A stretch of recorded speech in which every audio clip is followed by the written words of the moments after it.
안녕하세요. 경향신문 이대글입니다. 오늘은 문재인 대통령 취임이 전해주는 몇 가지 메시지에 관해서 말씀드리겠습니다. 문재인 대통령의 첫날은 박수를 보내주고 싶은 하루였다고 생각을 합니다. 인상적인 첫날이었습니다. 5월 10일 문재인 대통령은 모두가 한 목소리로 말하던 것, 모두가 간절히 원하던 것, 합치와 소통을 실천하겠다는 메시지를 발신했습니다. 문 대통령은 거칠애를 걷어치웠습니다. 소박하고 진솔하게 시작한 하루였습니다. 이번 대선을 조기 대선이 아닌 집중 대선이었다고 하는 표현이 더 나을 것 같습니다.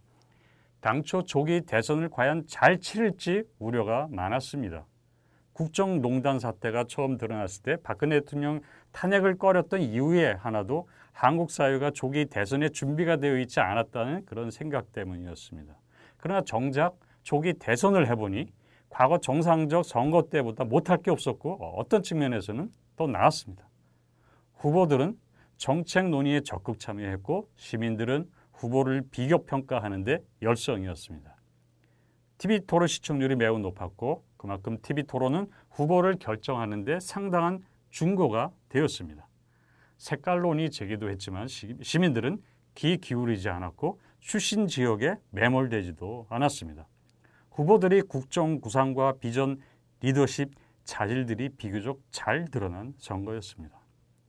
시민들도 전례 없이 선거에 집중하면서 나름대로 후보를 검증했고 선택했습니다. 제한된 시간에 맞춰 정당과 후보들이 준비한 공약을 내고 토론하고 치열하게 경쟁을 했습니다. 그 결과 차별성도 드러낼 수 있었습니다. 투표율은 매우 높았고 선거 결과도 나쁘지 않았습니다. 한마디로 조기 대선이라기보다는 대한민국이 좀 더 나은 대통령을 뽑기 위한 집중 대선이었다는 표현이 더 어울립니다. 대통령직 인수위 과정이 없는 즉시 취임에 대해서도 걱정이 많았었습니다. 그러나 긴 인수위 과정은 그 나름의 장단점이 있는 것입니다. 인수위 과정이 취임 전 국정 과제를 정리할 시간을 준다는 점에선 바람직하지만 인사와 정책을 둘러싼 갈등과 대립이 노출되는 시간이기도 하다는 점에서는 문제가 있습니다. 새 정부에 대한 기대감을 깎아먹는 시간이기도 하기 때문입니다. 이는 당연히 새 정부에 부담을 줍니다. 반면에 즉시 취임으로 대통령이 신속하게 메시지를 발표하고 인선을 하는 경우 새 정부의 방향에 대한 시민들이 관심과 지지를 이끌어내는 데 유리합니다. 집권하는 쪽이나 지켜보는 시민이나 조심스럽고 긴장감 있게 새 정부 출범 과정을 함께 겪는 시간이기도 합니다. 인수위 기간을 거쳐 완벽해 보이는 국정 의제와 과제를 던지는 것도 좋지만 당선 즉시 취임으로 대통령의 일거수일투족을 지켜보면서 시민과 함께 새 정부를 만들고 시민도 참여하는 인상을 주는 것도 괜찮아 보입니다.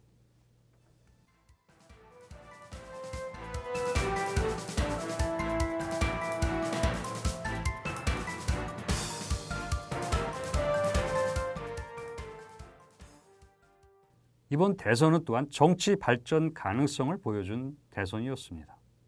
과거 대선 후보들은 당과 무관한 캠프를 차려 선거전을 치렀습니다.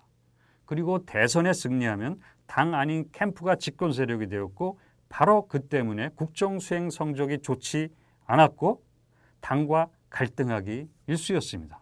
그런 다음에는 정권의 지지율은 추락하기 시작하고 바로 그때가 되어서야 당의 손을 내밀고는 했습니다. 하지만 이번 대선은 정당이 중심이 된 선거였습니다. 5개 정당이 각각 자기 색깔에 맞는 후보를 내고 정당의 이름으로 정책을 내고 경쟁한 정당들이 선거전이었습니다. 과거 당은 허수아비처럼 버려두고 후보와 사사로운 관계를 가진 인물들로 캠프를 꾸렸지만은 이번은 그런 것이 아니라 당이 주도한 당에 의한 선거전이었습니다. 특히 민주당은 과거와 달리 용광로 선대위를 꾸려서 당의 지원을 최대한 결집시켰고 그런 노력의 결과 큰 승리를 했습니다. 이것만큼 정당의 중요성을 웅변해주는 사례는 없을 것입니다. 이번 대선은 또 정당 리더십 역량, 정당의 활동 공간인 의회의 경험이 얼마나 중요한지 보여주었습니다. TV토론이 영향력이 컸던 이번 대선에서 5명의 후보에 대한 평가는 한마디로 의회 경험이 얼마나 풍부한가에 좌우됐다고 할 수가 있습니다. 가장 좋은 평가를 받은 심상정 유승민 후보는 정당 의회에서 풍부한 정책 논의를 해본 경험이 있는 인물입니다. 반면 그런 경험이 일천한 안철수 후보는 가장 낮은 평가를 받았습니다. 후보 5명의 득표율도 5개 정당의 크기에 비례한다는 점에서 정당 조직의 활용이 대선의 결과를 좌우했다고 볼 수가 있습니다. 5개 정당 득표율의 차이도 당 조직 기반이 굳건한 정당이냐 그렇지 않은 정당이냐를 그대로 반영을 하고 있습니다. 당 조직을 충분히 가동할 수 있었던 민주당, 자유한국당이 1, 2위를 차지하고 신생 정당으로 당 조직이 정비되지 않았거나 허약한 지역 조직의 중앙당 중심의 활동을 하던 정당은 낮은 성적표를 받았습니다. 바로 국민의당, 바른정당, 정의당입니다. 정당을 잘 키우지 않고는 선거에서 좋은 성적을 거둘 수 없다는 교훈을 줬다는 점에서 이번 대선은 매우 고무적입니다.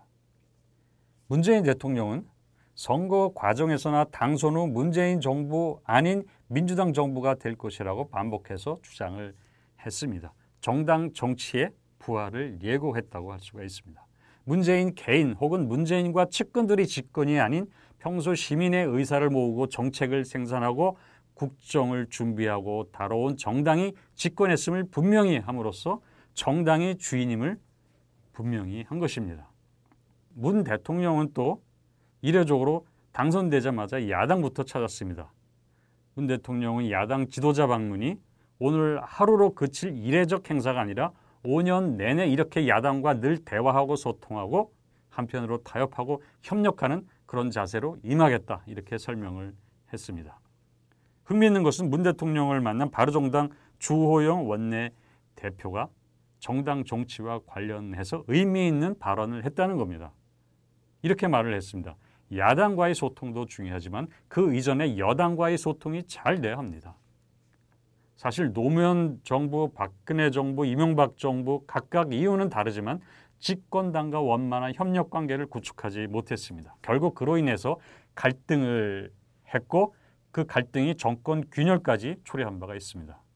주호영 원내대표의 말대로 여당과만 잘해도 성공적인 국정을 할 수 있는 겁니다.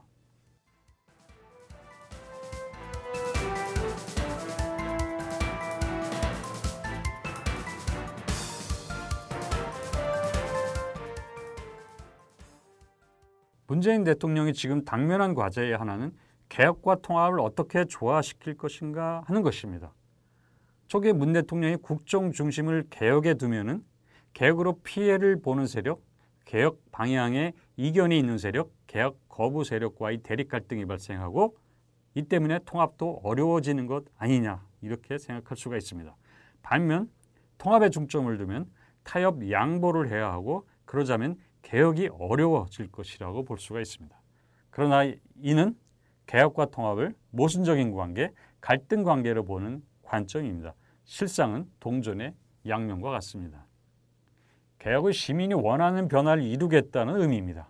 그런 개혁이 성공해야 그걸 바탕으로 지지세를 확산하고 통합도 가능합니다. 일부 개혁 성과를 먼저 내야 핵심 개혁 과제가 아닌 부분에서는 서로 타협할 여지도 생기고 그래서 그 타협을 통해서 통합도 가능한 겁니다. 그런 의미에서 개혁은 통합의 조건인 것입니다. 마찬가지로 반대와 이견을 방치한 채 분열과 갈등, 대결 상태를 해소하지 못하면 개혁도 성공할 수 없습니다. 통합 없이 개혁을 밀어붙이면 개혁은 그 취지와 상관없이 갈등의 불쏘시개가 될 수 있습니다. 그렇게 되면 개혁도 좌초되고 그로 인해서 통합도 실패합니다. 개혁 없이 통합 없고 통합 없이 개혁도 없기 때문입니다. 개혁과 통합의 관계는 박근혜 대통령의 실패에서도 확인할 수 있습니다. 박 대통령이 개혁에는 실패하고 통합에 성공한 것도 아니고 반대로 개혁에 성공하고 통합에 실패한 것도 아닙니다. 개혁을 못했기에 통합도 못하고 통합을 못했기에 개혁도 못한 것입니다. 박근혜 대통령의 실패는 개혁도 통합도 다 실패한 결과입니다. 자, 그렇다면 어떻게 개혁과 통합을 잘 조화시키며 선순환을 할 수 있을까요? 우선 개혁에 대한 고정관념을 깨야 합니다. 개혁은 갈등적이고 통합은 개혁 포기라는 인식을 바꿔야 합니다. 박근혜 정권의 실정을 바로잡기 위한 개혁은 최소 합의라고 할 수가 있습니다. 가령 검찰개혁 및 국정원개혁 같은 공안기관 개혁, 재벌개혁, 언론개혁은 거의 사회적 합의를 이룬 의제들입니다. 여야가 큰 틀에서 대체로 합의하고 있는 사안이고 이 밖에 이견 없는 개혁 과제를 또 더 찾을 수도 있습니다. 이런 개혁들을 잘 달성하면 곧 통합의 효과를 낼 것입니다.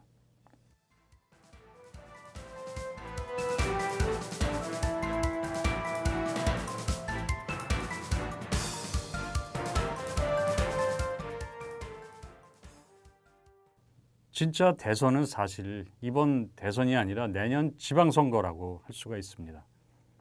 우선 먼저 이번 대선이 어떤 중대한 선거로서의 의미를 갖고 있는지 살펴보겠습니다. 박근혜 대통령 탄핵으로 이미 의미 있는 정치적 변화가 나타났고 19대 대선이 민주당 정권을 탄생시켰지만 그것만으로 중대선거 혹은 2017년 새로운 정치 체제의 등장이라고 예단할 수는 없습니다. 현 정치 지형이 고착될지 재편될지 현 시점에서는 불확실성이 매우 높기 때문입니다. 최소한 다음과 같은 현상 가운데 하나라도 지속적으로 나타나야 전환기적 선거라고 할 수가 있을 것입니다. 즉, 구보수 정치 세력의 약화와 새로운 보수 정치 세력의 등장이나 민주당의 제1당 유지 및 보수 정당의 분열입니다. 그러나 문재인 정부가 성공하지 못할 경우 자유한국당이 강력한 야당으로 부상하면서 다시 보수 우위의 영광을 재현할 여지는 충분히 있습니다. 집권 세력이 일정한 국정 성과를 내느냐 못 내느냐에 따라서 보수 재결집 여부가 판가름 날 것입니다. 그러므로 적어도 2018년 지방선거, 2020년 21대 총선 결과를 지켜보고 판단할 필요가 있습니다. 가까이는 내년 지방선거에서 자유한국당 중심의 여당이 승리한다면 멀리는 21대 총선에서 자유한국당이 대승을 한다면 구보수 정치 세력은 부활할 것이고 19대 대선 역시 중대한 전환이 있었던 선거라고 볼 수 없게 되는 겁니다. 그러나 문재인 정권이 성공적인 국정으로 지방선거에서 승리하고 국정개혁의 동력이 생겨서 다음 총선도 선전을 한다면 보수 우위 체제도 무너질 것입니다. 만일 자유한국당이 선거 패배로 정치적 존재감이 없는 영남 자민련으로 전락하거나 해체되고 다른 당에 흡수된다면 19대 대선은 1987년 정치적 변화 못지않은 정치적 지진이었다라고 말할 수 있을 것입니다.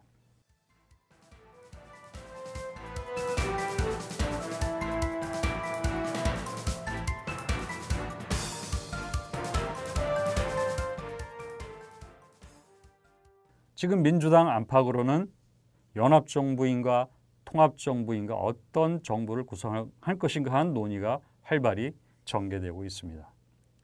박영선 민주당 공동선거대책위원장은 선거 전에 이런 말을 한 적이 있습니다. 당 대 당의 연합정부 구성은 위헌적 요소가 있다. 김대중 대통령과 자민련 총재 간에는 이미 DJP 연합을 한 바 있습니다. 그런 점을 고려한다면 박영선 위원장의 주장은 타당하지 않습니다. 사실 연정에는 아무런 장애가 없습니다.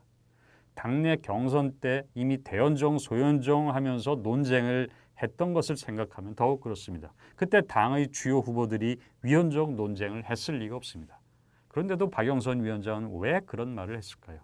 추정컨대 연정에 숨겨진 위험이 있다고 보기 때문인 것 같습니다. 연정은 여러 정당이 모여 의회 다수파를 구성해서 안정적 집권을 추구하는 대표적인 협치와 타협의 정치입니다. 그러나 연합정부가 정책과 인선 갈등으로 분열을 하면 정권 자체가 내부 요인으로 흔들릴 수 있습니다. 이 경우 집권당뿐만 아니라 연정에 참여한 정당도 몰락의 길로 내몰리게 됩니다. 가령 내년 지방선거에서 연정이 패배한다고 가정을 해보겠습니다. 자칫 연정 자체가 무너질 수 있습니다. 인기 없는 정부에 참여할 유인이 떨어지기 때문입니다. 물론 이런 견해는 연정 위험성을 과장하는 측면이 있습니다. 민주당이 국민의당 정의당과 함께 하거나 혹은 국민의당 바른정당과 함께 연정을 구성하면 그야말로 개혁과 통합이 좀 더 수월해질 수가 있습니다. 여야 간 긴밀한 대화를 통한 협치로 국정을 이끈다고 해도 연정 같은 공고한 결속력에 비할 바가 못됩니다. 연정에 적극성이 없는 또 다른 이유는 국민의당이 독자 생존을 할지 불확실하다고 보기 때문일 것입니다. 연정은 국민의당의 생존 기반을 제공하는 그런 결과를 낳을 수가 있습니다. 가만히 두면 국민의당이 공중분해되거나 흡수할 수 있을 텐데 굳이 생명 연장의 자양분을 연정을 통해서 제공할 이유가 없다는 판단을 했을 수도 있습니다. 그럼에도 왜 연정이 아닐까요? 민주당 통합정부 추진위원회 공동위원장이었던 변재일 의원은 통합정부 무엇을 할 것인가 라는 발표문에서 통합정부를 이렇게 규정을 했습니다. 국민이 함께 위기를 극복하고 새로운 비전을 만들어가는 정부. 무슨 뜻인지 잘 이해가 되지는 않습니다. 다음 표현을 한번 보도록 하겠습니다. 통합은 국민의 힘을 하나로 합치는 것. 역설적으로 국민의 힘을 합치기 위해서는 권력을 나눠야만 가능하다. 이렇게 말을 했습니다. 이거는 특정 당에게 권력 지분을 주는 것이 아니라 특정 인물에게 입각의 기회를 주겠다는 뜻으로 해석됩니다. 다음의 단서 조항을 보면 뜻이 좀 더 분명해 보입니다. 정당 간 연합이 아닌 신뢰를 바탕으로 긴밀한 협조를 이끌어내는 입법연대 이렇게 정의를 했습니다. 다른 정당의 의원을 장관으로 영입함으로써 정당 간 연대의 고리로 삼겠다는 의미로 보입니다. 아마도 DJP 연합 실패의 기억이 연정 대신 통합정부를 선호하도록 한 것 같습니다. 사실 정당 간 정책과 장관 인선 문제로 인한 갈등을 조율할 능력 그리고 그것을 해결할 자신이 없으면 연정은 사실은 부담스러운 선택이 될 수가 있습니다. 정부가 너무나 많은 국가적 의제를 안고 있는 지금의 현실을 고려하면 이런 부담들은 그러나 오히려 작아 보일 수도 있습니다. 분명 통합정부는 상호 밀접한 결합으로 서로 위험 부담을 지는 연정에 비해서 적당한 거리를 두고 상호 협력하는 유연성을 발휘할 수 있는 이점이 있습니다. 한마디로 인물을 매개로 한 느슨한 결합이라고 부를 수가 있습니다. 이 느슨한 결합이 성공하기 위해서는 절대 필요한 것은 시민적 지지입니다. 시민이 민주당과 문재인을 크게 지지했지만 국회 구성은 지금 20대 총선의 결과로 여서야대입니다. 국회는 아직 촛불 민심을 반영하지 못한 과거의 산물인 셈입니다.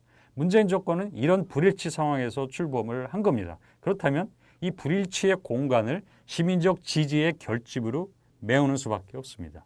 여소야대 국회의 한계를 돌파하기 위해서도 지지받는 국정 성공적인 개혁이 필요한 것입니다. 문재인 대통령이 훗날 스스로 흔들리고 있다는 생각이 들 때가 있다면 5월 10일 첫날의 신중함과 긴장감, 설레임을 떠올려 보기를 바랍니다. 감사합니다. 이대근이었습니다.